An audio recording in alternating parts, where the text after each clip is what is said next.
우리나라에 유명한 외과 의사 한 분이 계셨습니다. 이분은 죽을 수밖에 없는 사람들을 뛰어난 의술로 많이 살렸습니다. 이름만 대면 다 아시는 그런 정도로 유명한 분이었습니다. 그분은 해적의 총에 맞아서 죽을 수밖에 없는 선장에 몸을 치료했습니다. 그는 판문점을 통해서 통과하다가 총알을 한 50발 정도 맞은 북한의 병사를 치료했습니다. 그리고 북한에는 전 세계에 없는 아주 희귀한 기생충이 있다는 것도 알아내었습니다. 그런데 이분이 그 헬기 사업이 잘 안 된 것 같습니다.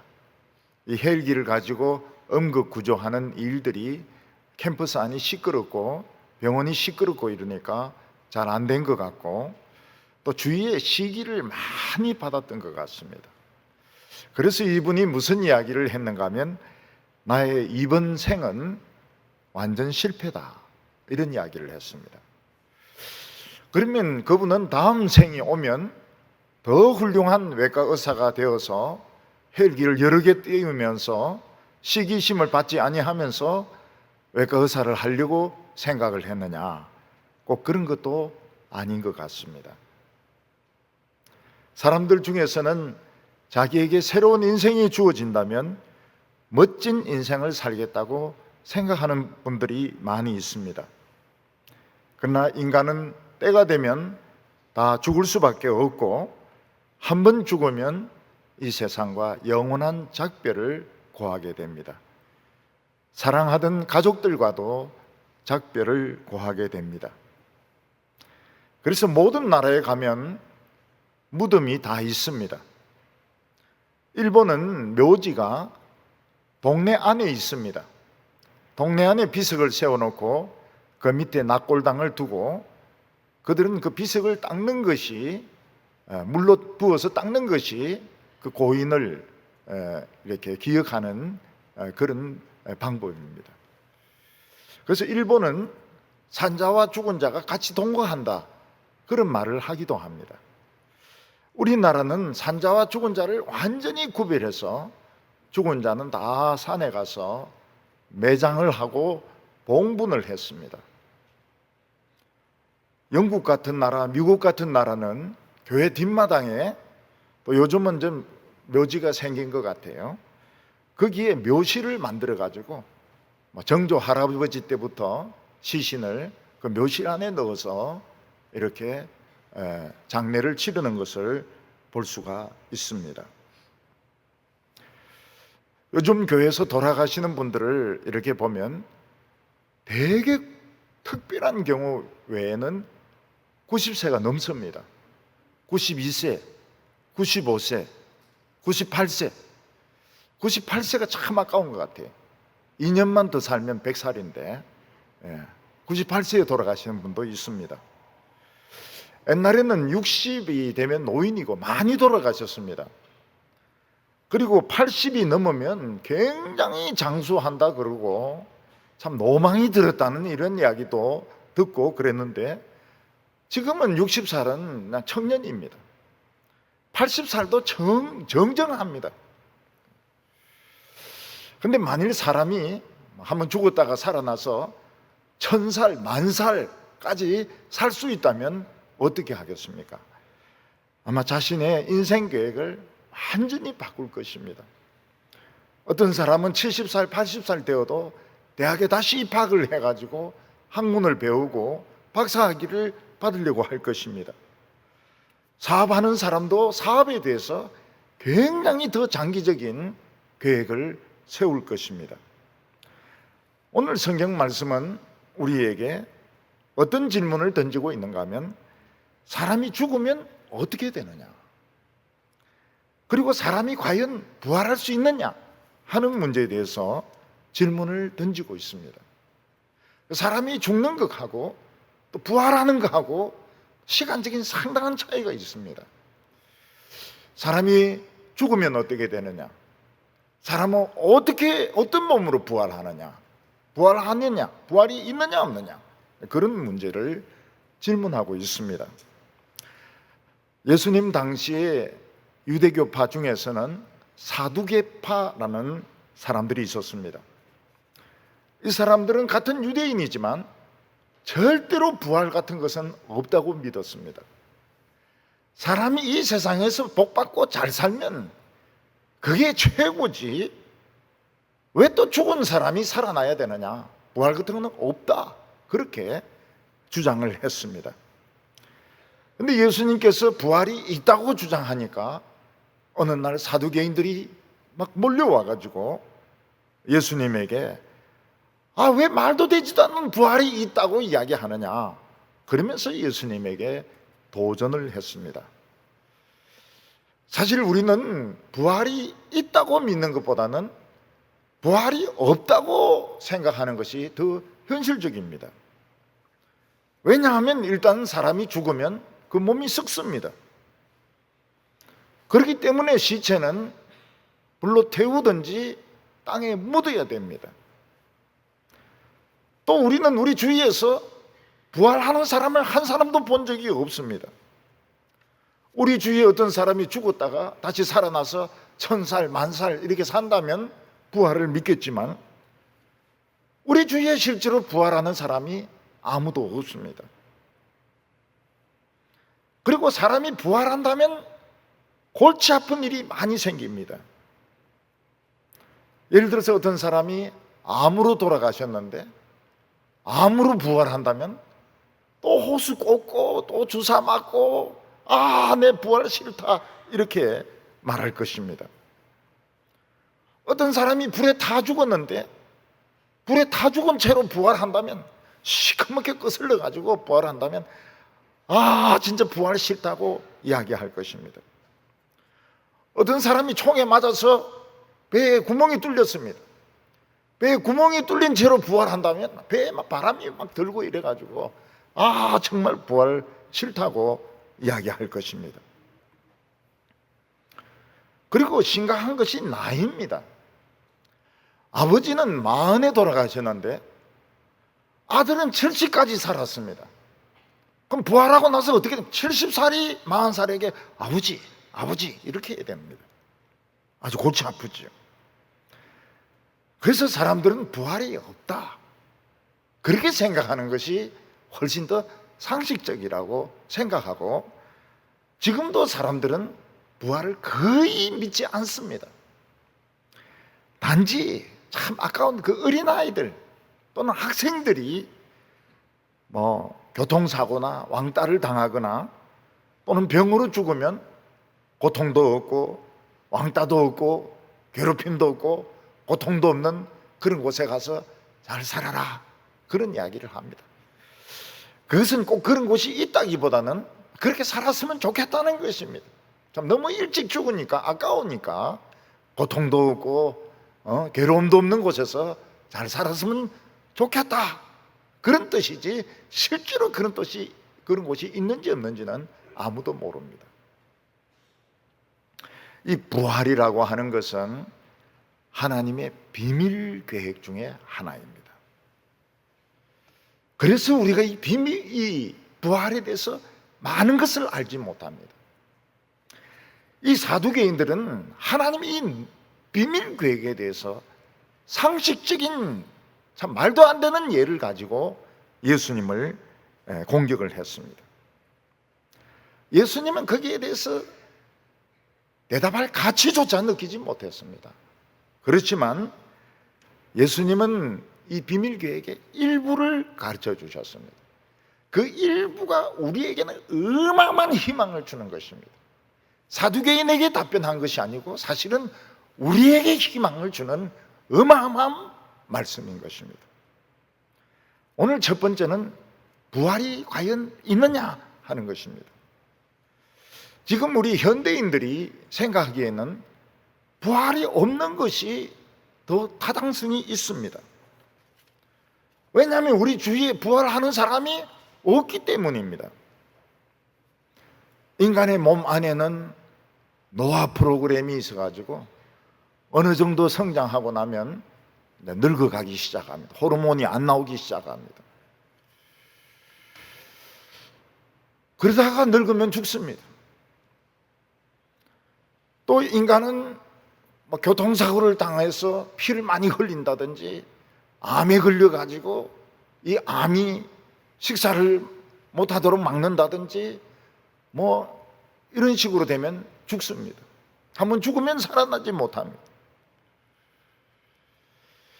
근데 요즘 사람들이 90세 이상 살 수 있는 이유가 어디 있습니까? 그것은 바로 의료기술의 발달입니다. 의료기술이 발달해서 옛날에는 발견할 수 없었던 병을 시초에 찾아내는 겁니다. 그래서 미리 치료를 해줍니다. 그리고 좋은 약이 엄청나게 많이 개발이 되어 가지고 이 노화된 기관들을 많이 도와줍니다. 그래서 어떤 분은 나이가 들면 약 힘으로 산다 혹은 약발로 산다 그런 말을 하는데 그 말은 틀린 말이 아닌 것입니다. 그러나 인간은 근본적으로 죽음을 피할 수가 없습니다. 한 번 사람이 죽으면 이 세상을 떠나야 되고 그 사람의 존재는 없어집니다. 그러나 예수님은 정반대 말씀을 하셨습니다. 부활이 있을 뿐만 아니라 모든 인간은 다 부활하게 되어 있다고 말씀하셨습니다. 단지 어떤 사람은 생명의 부활로, 어떤 사람은 사망의 부활로 나타나게 된다고 말씀하셨습니다. 하나님께서는 우리 인간이 부활할 수 있는 가능성을 정말 보잘것없는 곤충을 통해서 보여주셨습니다. 그 대표적인 것이 나비입니다. 나비는 배추잎 위를 기어다니면서 배추잎을 뜯어먹는 아주 징그러운 애벌레입니다. 그렇지만 한번 죽는 것 같습니다.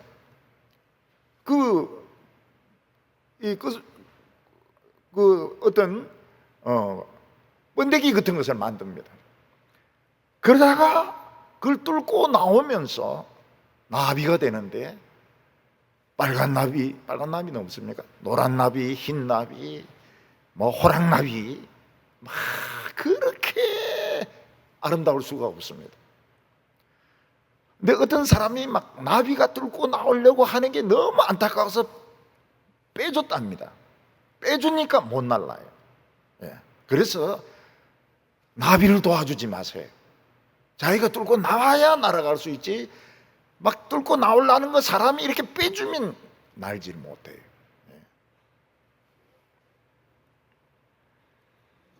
사람들은 저 징그러운 애벌레가 나비가 될 줄은 아무도 몰랐던 것입니다. 그리고 나쁜 곤충도 있습니다. 모기는 애벌레로 있을 때 장수벌레로 물속에 이렇게 담겨 있습니다. 그러다가 이제 번데기가 되었다가 껍질을 깨고 나와서 모기가 되면 어떻게 됩니까? 생긴 게 팬텀기 같이 생겼습니다. 그러면서 그냥 사람도 물고 아기도 물고 아기는 막 퉁퉁 붓습니다. 또 어떤 사람은 모기인데 잘못 물리면 병원에 가야 됩니다. 너무 퉁퉁 부어가지고. 그리고 정말 경이로운 것이 누에입니다. 누에도 그 애벌레인데 뽕나무 외에는 아무것도 먹지 않습니다. 꼭 뽕나무만 먹습니다. 또 뽕나무 먹고 나서는 한 번씩 하늘을 쳐다봅니다. 하나님께 감사하다는 뜻인 것 같아요. 근데 그 번데기가 됐는데 그 번데기에서 놀랍게 비단실을 뽑아냅니다.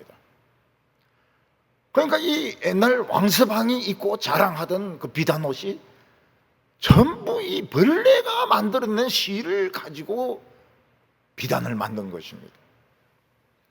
우리 어렸을 때 사 먹던 번데기는 바로 이 누에 번데기입니다.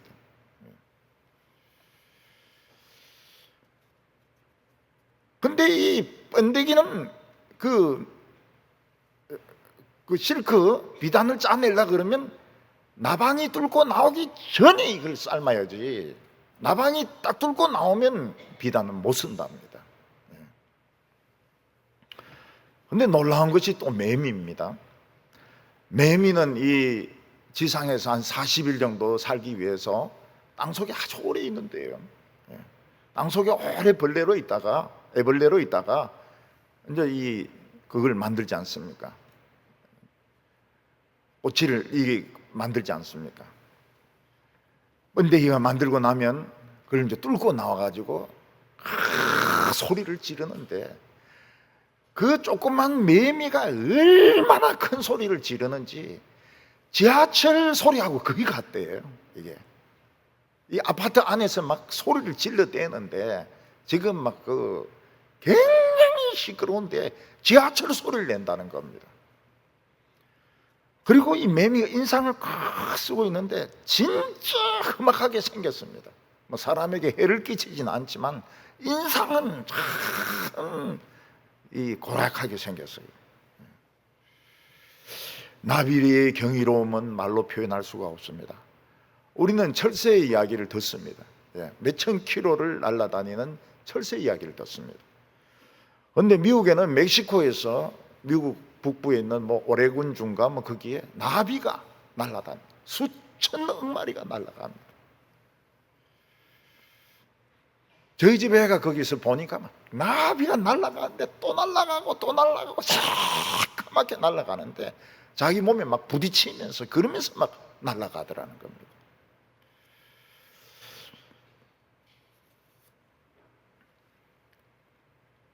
예수님께서는 구약의 딱 한 성경 구절을 해석함으로써 인간이 죽어도 하나님 앞에는 살아있다는 것을 증명을 하셨습니다. 그게 출애굽기 3장 6절 말씀인데 본문은 26절에 나옵니다. 예수님께서 말씀하시기를 죽은 자가 살아난다 하는 것을 말할진대 너희가 모세의 책 중 가시나무 떨기에 관한 글에 하나님께서 모세에게 이르시되 나는 아브라함의 하나님이요 이삭의 하나님이요 야곱의 하나님이로라 하신 말씀을 읽어보지 못하였느냐. 하나님은 죽은 자의 하나님이 아니요 산 자의 하나님이시라 너희가 크게 오해하였도다. 하나님께서는 모세에게 나타나셨을 때 나는 아브라함이나 이삭이나 야곱이 죽은 지 이미 400년이 지난 그런 시점이었습니다. 그런데 하나님께서는 옛날에 살다가 죽은 아브라함의 하나님, 옛날에 살다가 죽은 이삭의 하나님, 옛날에 살다가 죽은 야곱의 하나님이라고 말씀하지 않고 지금 살아있는 사람처럼 나는 아브라함의 하나님, 이삭의 하나님, 야곱의 하나님이라고 말씀하셨고 예수님은 거기서 더 붙여가지고 하나님은 죽은 자의 하나님이 아니시고 산 자의 하나님이라고 말씀하셨습니다. 그러니까 하나님이 내 하나님이 된다면, 누구의 하나님이 될 수만 있다면 그 사람은 죽어도 하나님 앞에서 살아있는 것입니다. 우리가 살아있듯이 그 사람도 살아있는 것입니다. 단지 산자와 죽은 자 사이에 큰 무슨 보이지 않는 유리벽 같은 것이 있어서 서로 볼 수 없고 서로 들을 수 없지만 다 하나님 앞에서는 죽은 자나 산 자나 다 똑같이 살아있다고 예수님은 말씀하죠. 놀라운 비밀이죠. 놀라운 비밀이에요. 일본의 그 호텔에 온천을 가보면은 남탕과 여탕 사이에 벽으로 막은 데도 있지만 그냥 나무로 이렇게 막은 데도 있습니다. 그러면은 그 목욕하는 소리가 다 들려요. 말하는 소리도 들리고, 남탕에서 말하는 소리가 여탕에서도 들리고, 여탕에서 말하는 소리가 남탕에서도 들리고, 막 물 끼얹는 소리도 들리고, 보이진 않습니다. 근데 소리는 들리고 거기서 목욕하고 있다는 것을 알 수가 있습니다. 근데 조심해야 되는 게 있습니다. 왜냐하면 이 호텔의 이 온천은 하루나 며칠에 한 번씩 남탕과 여탕을 바꿉니다. 그 냄새 때문에 그런 것 같아요. 남자 특유의 냄새, 여자 특유의 냄새 때문에 그런지 바꿉니다. 그래서 뭣도 모르고 어제 내가 저녁에 목욕했다 이래가지고 새벽에 그냥 혼자 들어갔다가는 잘못하면은 아주 멋진 모습을 보여줄 수가 있는 겁니다. 여자들에게 여탕이 돼 있을 수가 있어요. 대개 이제 혼동이 생기지 않기 때문에 그 입구에 다 붙여 놓습니다. 남탕, 여탕 이렇게 다 붙여 놓는데 정신없이 들어갔다가는 바뀐 줄 모르고 들어갔다가는 여탕으로 들어갈 수가 있는 겁니다.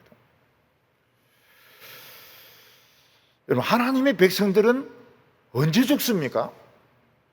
하나님의 백성들은 언제 죽습니까? 하나님이 불러야 죽습니다.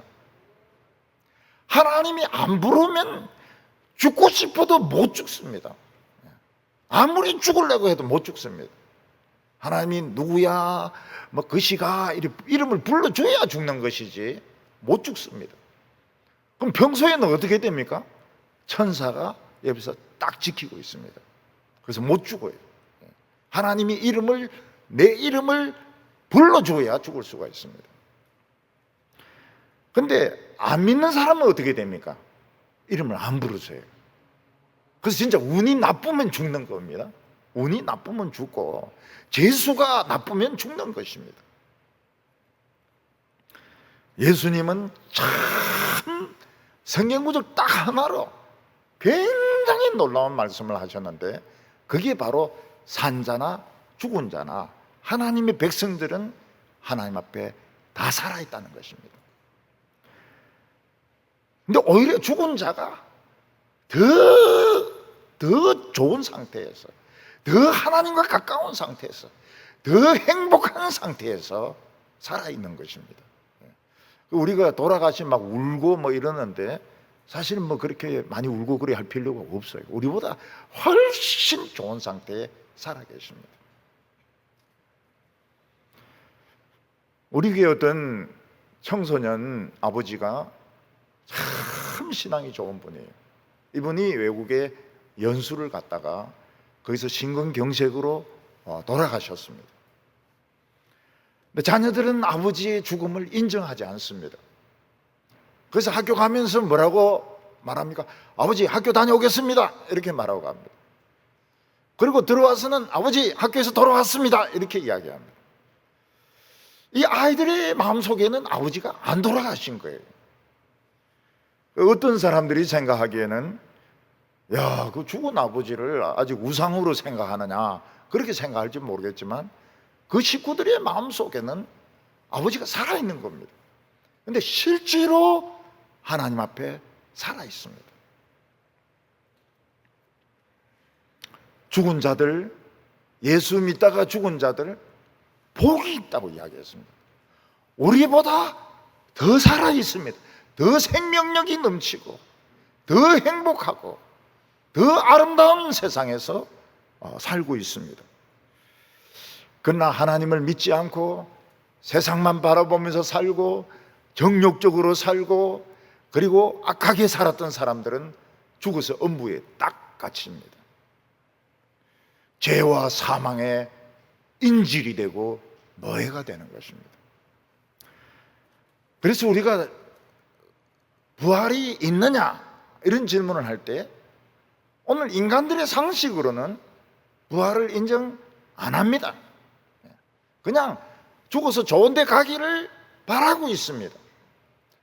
그러나 하나님께서는 보잘것없는 곤충을 통해서 부활의 모습을 보여주셨고 또 예수님이 성경 말씀을 통해서 그것을 살아있다는 것을 보여주셨고 예수님이 죽었다가 살아나신 것을 통해서 부활을 보여주셨고 나중에 이제 사도 바울은 부활에 대해서 자세히 설명을 합니다.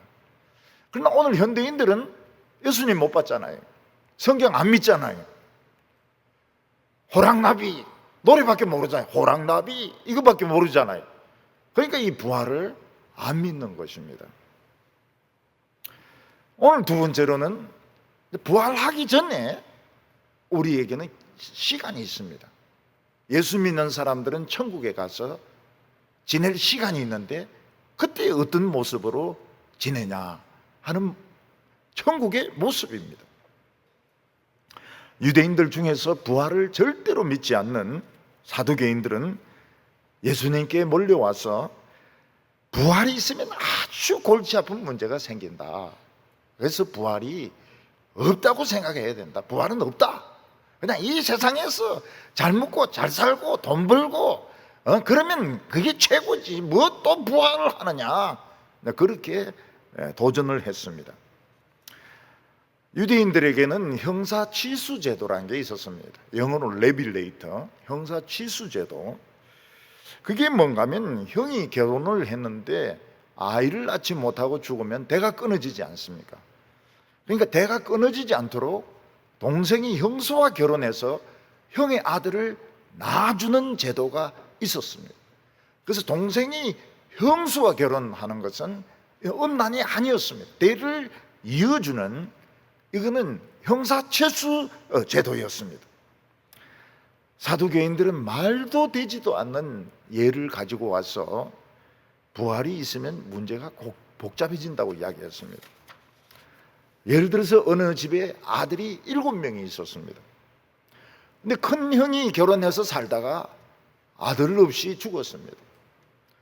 그러니까 둘째 아들이 형의 대를 이어주기 위해서 형수하고 결혼했는데 또 아이를 낳지 못하고 죽었습니다. 셋째도 대를 이어주려고 결혼을 했는데 대를 이어주지 못하고 죽었습니다.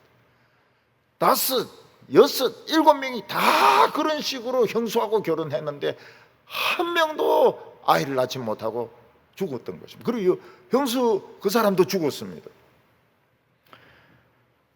그런데 나중에 다 부활하게 되면 형제끼리 싸운다는 거예요. 이 여자는 내 마누라다, 아니다, 내 마누라다, 뭐 이러면서 막 형제끼리 막 싸우는데, 아유, 그런 부활이 어디 있느냐고, 그러면서 부활은 없다고 예수님에게 주장을 했습니다. 사실 사두개인들이 예로 든 것은 말도 되지도 않습니다. 어느 집에서 7 아들이 있는데 그 다 죽으면서 애를 하나도 못 낳는 그런 집이 어디 있습니까? 그런데 사두개인들은 이 부활이 없다는 것을 증명하기 위해서 말도 되지도 않는 예를 끌고 온 것입니다. 예수님께서는 질문할 가치도 없지만은, 대답할 가치도 없지만은 우리를 위해서 굉장히 중요한 말씀을 하셨습니다. 24절과 25절 보면 예수께서 이르시되 너희가 성경도 하나님의 능력도 알지 못함으로 오해함이 아니냐.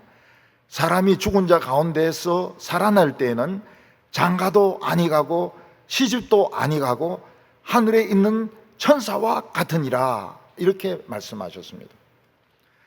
부활은 하나님이 우리의 영혼을 가지고 완전히 새로운 인간을 창조하시는 것입니다. 그래서 이것은 처음 우주가 창조되고 인간이 만들어질 때보다 훨씬 더 거창하고 웅장하고 화려한 창조가 되는 것입니다. 예를 들어서 어떤 집에 어린 아이가 태어나면 어떤 옷을 입혀줍니까? 아무리 그 집이 돈이 많아도 비단 옷 이런 거 안 입혀줍니다. 그 베네오 저고리라고 해서, 베네오 저고리라고 해서 요 장국에 되어 있는 그런 옷을 입혀주고, 또 아이가 이 손톱으로 얼굴을 긁을 수 있으니까 얼굴 긁지 못하도록 손에 이렇게 주머니로 싸가지고 묶어 놓습니다. 그 애가 태어나면은 빨간 게 눈도 제대로 뜨지도 못하고 고개도 들지도 못하고 베네주고리 같은 거 이거 입고 입만 살아가지고 엄마 젖을 막 찼습니다. 진짜 입만 살았다는 게 이제 그때 이야기하는 겁니다. 그래 엄마 젖을 발견하면 막 쫙쫙 빨아먹습니다. 엄마 젖 안 나오면 막 웁니다. 그러니까 이 새로 태어난 아기는 베네주고리밖에 입힐 수가 없는 거예요. 근데 그 아이가 다 컸습니다. 처녀가 됐어요. 이제 결혼식을 하게 되었습니다. 그러면 세계에서 제일 아름다운 웨딩드레스를 입고 목에 다이아몬드 목걸이를 하고 다이아몬드 반지를 하고 그리고 사람들 앞에 나타납니다. 왜 세계에서 제일 아름다운 웨딩드레스라 했는가 하면 우리나라 웨딩드레스가 세계에서 제일 아름다워요. 미국 웨딩드레스 안 이쁩니다. 미제 안 좋아요. 할머니가 있던 거 엄마가 있고 엄마가 있던 거 이제 애가 있고 이러니까 안 이뻐요. 외국의 한국의 웨딩드레스 같이 이렇게 이쁘지가 않습니다. 근데 우리나라 웨딩드레스는 너무 하얗고 너무 아름답고 그리고 막 질질 끌고 이제 그렇게 들어옵니다. 그래서 이게 처음 창조와 부활은 엄청난 차이가 있다는 겁니다. 베네치고 옷 입은 것과 웨딩드레스 입은 것 같은 차이가 있습니다. 예수님은 천국이 어린아이의 것이고 어린아이가 아니면 천국에 들어갈 수 없다 이렇게 말씀하시니까 어떤 사람은 천국에는 어린 아기들만 산다 이렇게 생각하는 사람이 있습니다. 그러면 전부 베네치고 옷 입고 공갈 젖꼭지 입에 물고 그러면 천국이 아니죠. 천국이 아니죠. 또 어린아이가 죽으면 무조건 천국 간다 이렇게 말하는 사람도 있는데 그것도 옳지는 않습니다. 예수님이 어린아이가 간다는 건 비유의 말씀이지 천국이 전부 어린아이들만 있고 어린아이가 죽으면 다 천국 간다 그런 뜻은 아닌 것입니다. 어떤 사람은 부활에 대해서 오해를 하기를 죽을 때 모습으로 살아나는 거다 이렇게 생각하는 사람이 있습니다. 어떤 사람이 90세가 돼가지고 돌아가셨어요. 근데 부활한데 90세로 살아난 거예요. 막 얼굴에 주름이 있고 막 허리는 꼬부라지고 뭐라고 말해? 정말 부활 싫다. 내 정말 부활 싫다. 그렇게 말할 겁니다. 어떤 사람이 뇌성마비 환자였는데 뇌성마비로도 부활한 거예요. 그러면 부활이 너무너무 싫을 것입니다. 어떤 사람이 불에 타 죽었는데 반쯤은 타고 반은 살아있고 그런 상태에서 살아난다면 반은 흑인이고 반은 황인종이고 부활 싫다. 불에 타 죽는 것만 해도 끔찍했는데 왜 또 살아야 되느냐. 또 재혼하신 분들 계시잖아요. 그러면 이제 서로 막 싸우는 겁니다. 이 여자는 내 마누라다. 아니다, 내 마누라다. 이 남편은 내 남편이다. 아니다, 네 남편이다. 이러면서 이제 싸운다는 거예요. 이것이 바로 성경과 하나님의 능력을 오해해서 생기는 일인 것입니다. 우리가 알아야 될 것은 천국이나 부활은 이 세상의 연장이 아닙니다. 완전히 새로운 세상이고 우리도 완전히 새로운 모습이고 완전히 새로운 관계에서 우리는 새 창조가 되게 되는 것입니다. 성도들이 죽는 것은 죽는 것이 아니고 옷 갈아입는 것 같습니다. 우리가 저 넓은 바다에 수영을 굉장히 잘하는 사람이 가서 헤엄을 치려면 양복을 입고 헤엄칠 수 없습니다. 청바지를 입고 구두를 신고 헤엄칠 수 없습니다. 옷을 양복도 벗고 청바지도 벗고 구두도 벗고 수영복 입고 물안경 쓰고 그리고 저 바다를 헤엄쳐 가야 되는 것입니다. 마찬가지로 우리 성도들은 죽으면서 옷을 다 벗습니다. 살과 뼈까지 다 벗습니다. 그래야 하나님의 축복의 나라에서 마음대로 헤엄칠 수 있고 마음대로 날아다닐 수가 있는 것입니다.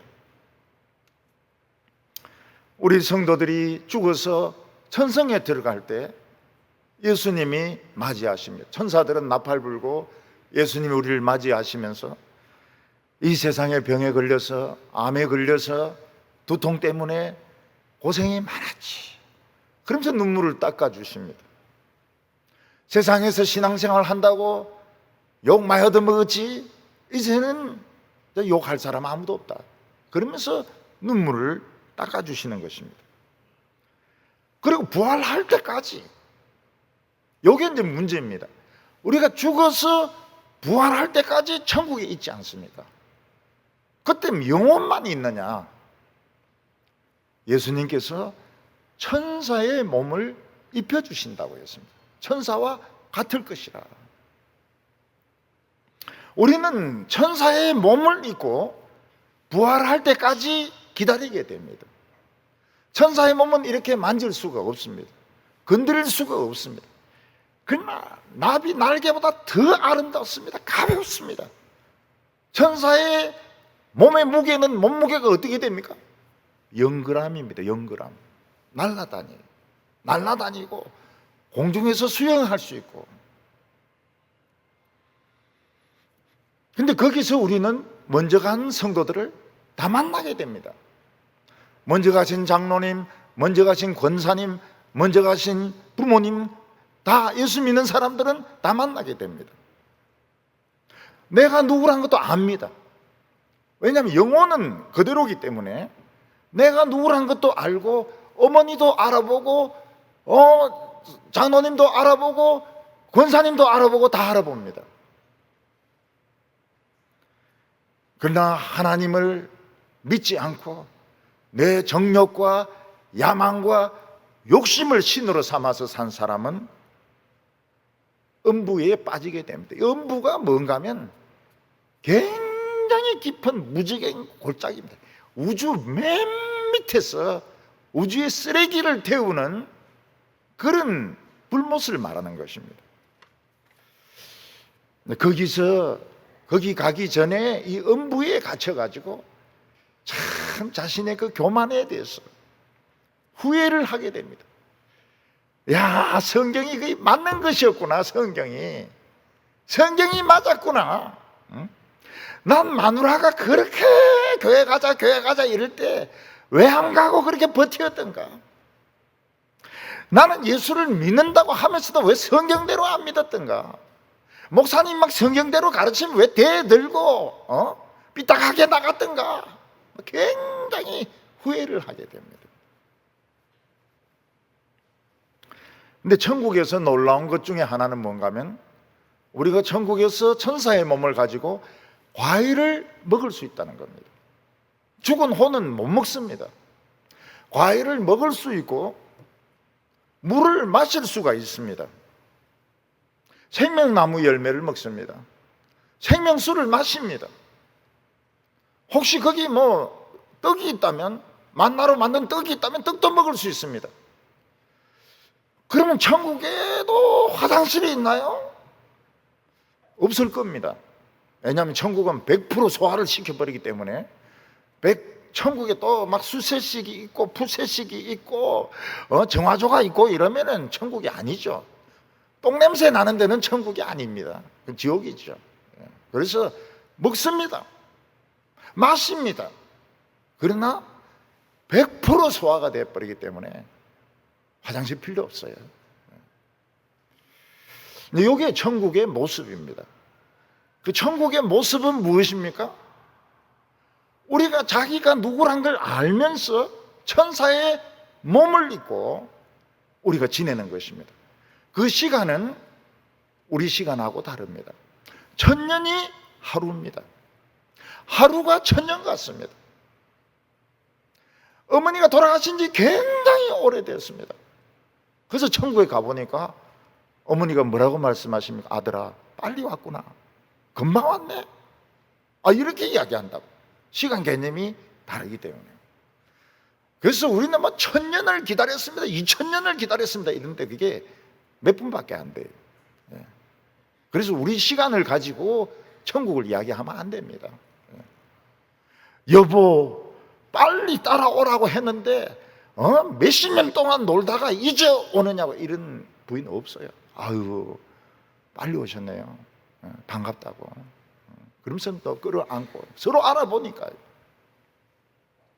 그래서 천국 가서 부활할 때까지는 천사의 몸을 입는다. 그리고 먹을 수 있다. 과일도 먹고 물도 마실 수가 있다. 걸어다니고 날아다닐 수도 있다. 하늘을 헤엄칠 수도 있다고. 다 만나게 됩니다. 전부 다 만나게 돼요. 오늘 마지막으로는 이 부활의 모습입니다. 하나님의 놀라운 비밀 계획 중에 부활이 있습니다. 하나님은 이것을 위하여 예수님에게 길을 미리 닦아놓게 하셨습니다. 예수님이 이 세상에 오셔서 십자가에 못 박혀 죽으시고 그리고 죽은 지 사흘 만에 부활하게 하셨습니다. 예수님은 부활의 첫 열매라고 말했습니다. 우리가 과일나무를 키울 때 첫 나무가 열리면 똑같은 열매가 100개, 200개 열립니다.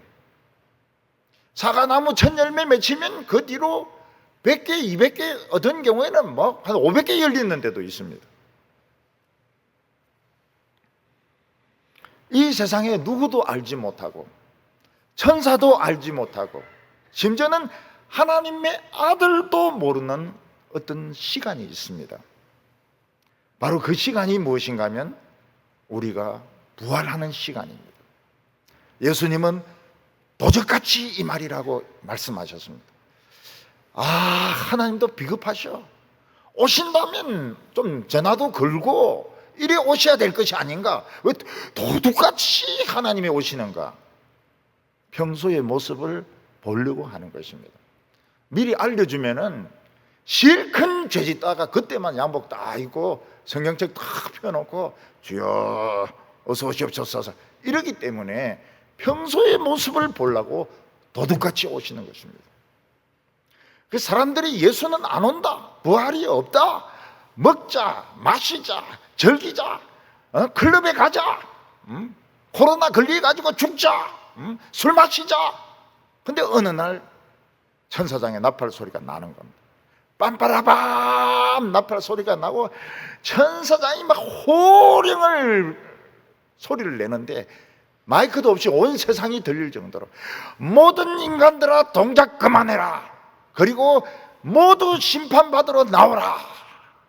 그러면 공부하다가도 딱 멈춰야 됩니다. 일하다가도 멈춰야 됩니다. 운전하다가도 딱 스톱해야 됩니다.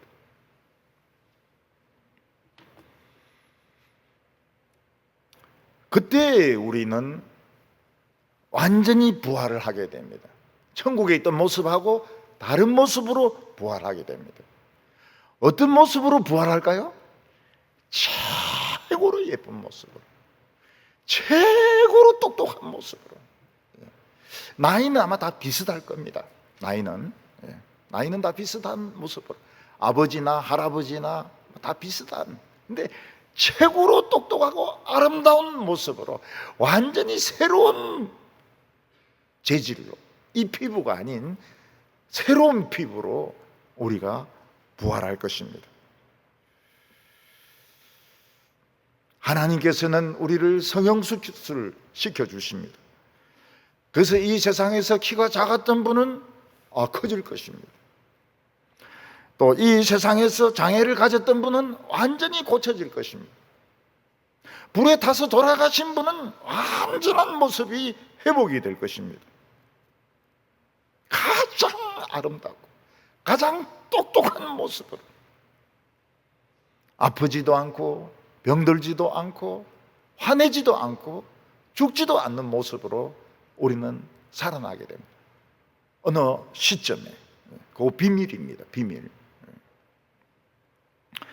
근데 우리는 서로를 또 알아봅니다. 어머니시구나, 형님이시구나, 내 동생이구나. 완전히 변했는데 어떻게 알아봅니까? 조금 모습이 남아있어요. 조금 남아있어요. 좀 우리가 어떤 사람 보면 어른이 되면 완전히 달라졌는데 조금 옛날 모습이 남아있어요. 그래서 알아보는 겁니다. 저분이 베드로구나, 저분이 막달라 마리아구나. 그런 걸 알아봅니다. 예수를 믿지 않고 이 세상에 있는 것만 생각하면서 살았던 사람은 유감스럽게도 죽었을 때 모습으로 살아나게 됩니다. 그래서 어떤 사람은 암 환자의 모습으로, 어떤 사람은 차에 치여 죽은 모습으로, 어떤 사람은 불에 타 죽은 모습으로 살아나게 되는데, 이건 부활이 아니고 영원한 죽음입니다. 그들은 우주 맨 밑바닥으로 내려가게 됩니다. 쓰레기 태우는 게헨나, 게헨나가 지옥이란 뜻입니다. 우주에 쓰레기를 태우는 그곳에 가가지고 그 불못에서 유황과 함께 영원히 타게 됩니다. 왜냐하면 인간이 가지고 있는 이 죄의 바이러스는 코로나19보다도 델타보다도 훨씬 전파력이 강하고 효과가 나쁘기 때문에 영원히 태워야 됩니다. 그런데 몸 안에서는 구더기들이 자꾸 나와요. 구더기들이 자꾸 나오게 되고, 이 게헨나에서는 물이 한 방울도 없습니다. 물을 못 마셔가지고 인간의 혀가 돌같이 돕니다. 차돌같이 돼요. 물이 없어요. 예수님 하나님이 정하신 때, 우리도 모르고 천사들도 모르고 예수님도 모르는 바로 그 순간이 되면 천사장이 나팔 소리를 내고 호령 소리를 내게 되는데, 모든 인간들은 하던 짓 중단하고 심판받으러 나오라고. 그때 인간들은 예수를 굉장히 욕을 했거든요. 영어에서 욕은 다 예수 아닙니까? 예수로 욕을 하거든요. 교회를 엄청나게 욕을 하고 회방을 했거든요. 더러운 생활 엄청나게 했거든요. 한국 사람 좀 덜한 것 같은데요. 어떤 서양 사람들은 보면 이 성욕을 채우지 않으면 못 사는 사람이 있어요. 성욕을 채우려고 막 별의별 짓을 다 합니다. 그래서 제가 이 요즘 나오는 미국 소설들 보니까 결혼을 했건 안 했건 한 10명 정도는 갈아채워요. 남자나 여자나. 그 파트너를. 야, 우리나라는 그렇지는 않는데. 그런 사람들이 이제 그 부끄러운 짓이 생각이 나는 거예요. 그래서 사나 우리 위에서 무너져서 우리를 깔아주게 달라고. 금바야 우리 위에 무너져서 우리를 깔아주게 달라고. 근데 아무도 그들을 죽여주지 않습니다. 왜냐하면 그들은 쓰레기장으로 가야 되기 때문입니다. 근데 예수 믿는 사람들은 몸무게가 제로가 되면서 하늘로 올라갑니다. 구름 위에서 어린 양의 혼인잔치에 참여하게 되는데, 이거는 어떤 왕의 대관식이나 어떤 왕자의 결혼식과 비교되지 않는 웅장하고 장엄하고 화려한 어린 양의 결혼식이 구름 위에서 이루어지게 되는 겁니다. 그때 예수로 인하여 핍박당하고 죽임당했던 성도들은 12보좌에 앉아서 마귀를 심판합니다. 이 사탄아, 영원한 지옥에 가가지고 영원히 불못에서 타라. 마귀의 쫄개들, 귀신들을 심판합니다. 이 세상의 시장들, 대통령들, 장관들, 이 거짓말쟁이들 영원히 지옥에서 타라고. 불에 타서 영원히 고통받으라고. 그래 사도 바울은 성도들에게 말하기를, 우리가 뭐 시장하고 대통령, 장군들 다 심판할 건데 왜 이 세상에서 그렇게 빌빌거리면서 사느냐고 책망을 했습니다.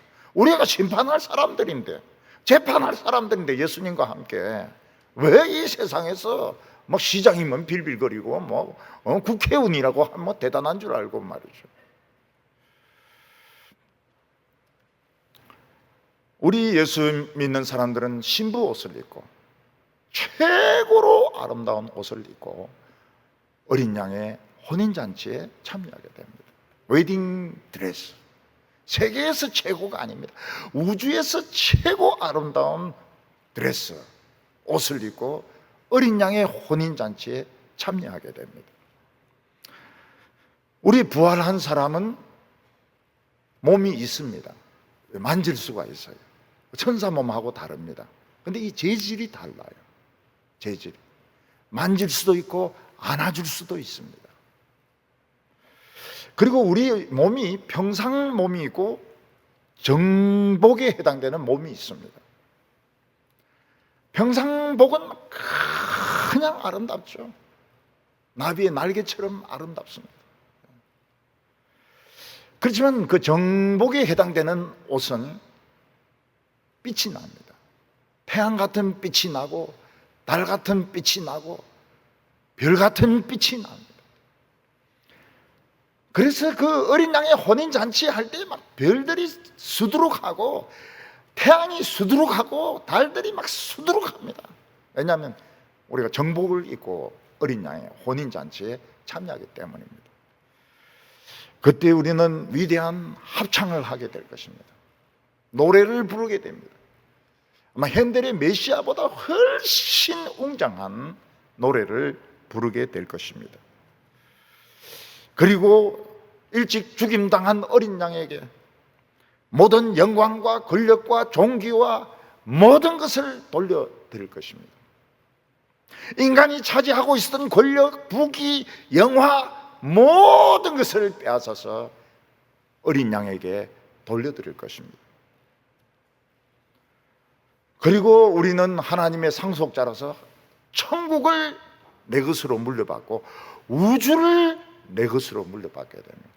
청황성, 명황성, 토성, 화성, 은하수 우리가 물려받게 됩니다. 우리가 천국에서 무엇을 하느냐? 노래만 계속 노래만 부르고 예배만 드리면 지겨워서 어떻게 천국에 있겠냐? 그게 몰라서 그런 겁니다. 하나님은 비밀로 하셨어요. 근데 우리가 할 아름답고 멋진 일이 준비되어 있습니다. 그러나 그것은 비밀입니다. 우리가 천국 영광을 바라본 자는 이 세상에서 모든 것을 다 가지면 안 됩니다. 이 세상에서 모든 것을 다 가지면 일단 실격이에요. 뭔가는 안 가져야 됩니다. 명예를 안 가든지 돈을 안 가지든지 감투를 안 쓰든지 뭔가 고난을 받든지 다 가지면 안 돼요. 다 가지면 실격입니다. 우리는 뭔가 부족한 것이 있어야 주님을 만날 수가 있습니다. 우리가 부활했을 때 주님은 결혼을 하지 않는다고 말씀하셨습니다. 그건 남자와 여자가 없어진다는 말이 아닙니다. 남자와 여자가 있으니까 얼마나 좋습니까? 그러나 결혼할 필요를 느끼지 못해요. 너무 행복하기 때문에, 너무너무 행복하고 너무 좋기 때문에 성생활을 할 필요가 못 느끼는 것입니다. 예수님은 이것을 위해서, 우리를 위해서 죽으셨다가 부활하셔서 첫 열매가 되셨습니다. 너희가 세상에서 환난을 당하나 담대하라. 내가 세상을 이겼노라. 나는 부활이요 생명이니 나를 믿는 자는 죽어도 살겠고 살아서 믿는 자는 영원히 죽지 아니하리라. 너희는 마음에 근심하지 말라. 하나님을 믿으니 또 나를 믿으라. 내 아버지 집에 거할 곳이 많도다. 이렇게 말씀하셨습니다. 예수님은 부활이 확실히 있다고 말씀하셨습니다. 우리가 천국에 가서는 천사의 옷을 입을 것입니다. 그러나 천사의 옷을 말고 우리는 완전히 부활한 새 옷을 입게 되는데, 비밀입니다. 몸을 입게 되는데, 부활한 이 몸이 정말 예수님이 부활하셨을 때 몸과 똑같은 몸인지 다른 몸인지 몇 살로 부활하는지 비밀입니다. 그렇지만 되게 가장 힘있고 가장 똑똑한 전부 청년의 몸으로 부활하지 않을까 이렇게 생각합니다. 그리고 우리는 하나님의 나라와 우주를 우리의 것으로 물려받게 됩니다. 우리 성도님들, 이 세상 지나가면서 세상에 빠지지 마시고 세상의 올무에 걸리지 마시고 저 영원한 천국을 바라보면서 날마다 걸어가시는 성도들 다 되시기를 바랍니다. 기도드리겠습니다. 거룩하신 하나님 아버지, 참 우리는 하나님의 저주로, 진노로 영원히 심판받을 수밖에 없는 죄인인데 하나님께서 말할 수 없는 긍휼로 억만배의 사랑을 베풀어 주셔서 천국의 자녀로 삼아 주셨습니다. 우리가 이 세상에서 믿는다는 흉내만 내지 말게 하여 주시고 진실로 하나님과 예수 그리스도를 믿게 하여 주시옵소서. 나중에 천사장이 나팔 불며 호령을 할 때에 후회하지 말게 하여 주시고 가슴을 치지 말게 하여 주시고 주님 앞에 올라가서 어린 양의 혼인잔치에 다 참여할 수 있게 하여 주시옵소서. 예수님의 이름으로 기도하옵나이다. 아멘.